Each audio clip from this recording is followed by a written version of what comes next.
Well, in the beginning, in the 1800s, the late 1800s, after the two channels were cut in Charlevoix to allow access from Lake Michigan to Lake Charlevoix, the people around here realized that they had to have a connecting point for industry and commerce.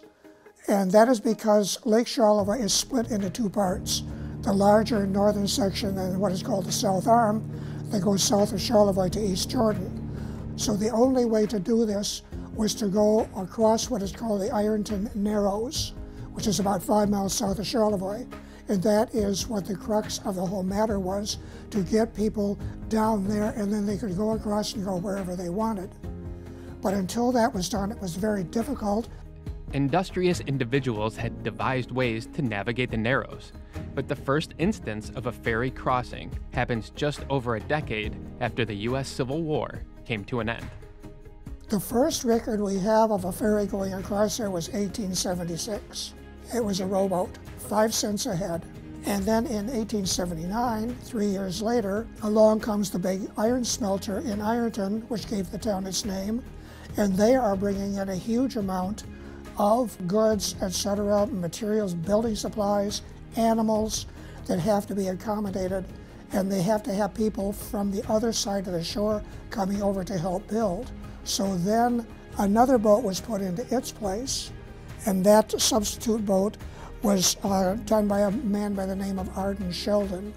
And that is what really started the idea of a ferry, because once the Ironton smelter was in place, then that was a daily thing for people to come over, especially the workmen, to have to come across and not row across themselves.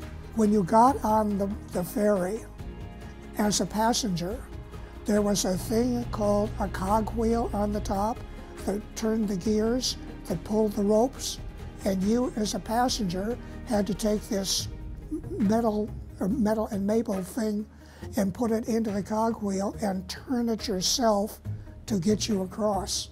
So I think if you had that today, if any passengers were required to pull themselves off, you'd have a revolution down there in Ironton. And of course, as the region grew, so did the Ironton Ferry, and it became an absolute necessity after a while. The ferry, as it's known today, was built shortly before the start of the Great Depression, but there is some debate on the total cost of construction. Well, we have two sources at how much it costs to begin with. One source says $12,000, the other source says $24,000, unless we find something that really, knocks it on the head. But I'm going to go with the $12,000 because this was back in 1926. Now, Captain Kirk famously helmed the deck of the Starship Enterprise. Captain Hook was the swashbuckling antagonist of Peter Pan. And while Steve Yzerman, he might be the most famous captain in our state. But captains of the Ironton Ferry have also found themselves in the spotlight. They've had a lot of captains, but the one who is most famous is Sam Alexander. And he started in 1890, and he lasted 51 years. And in 1936, he was featured in Ripley's Believe It or Not, which at that time was really a big deal in the newspapers. And it said in there that he traveled no farther than 1,000 feet from his own house because he lived down next to the ferry. And he had traveled the equivalent of the circumference of the Earth. The Ironton Ferry moves by cables that are between 20 to 40 feet below the water. It takes about 3 minutes to cross the Narrows, and you'll travel just over 600 feet on a one-way trip.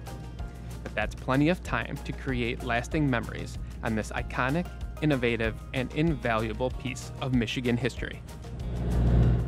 If you don't ride the Ironton Ferry on a visit to Charlevoix, you have not really completed your Charlevoix trip.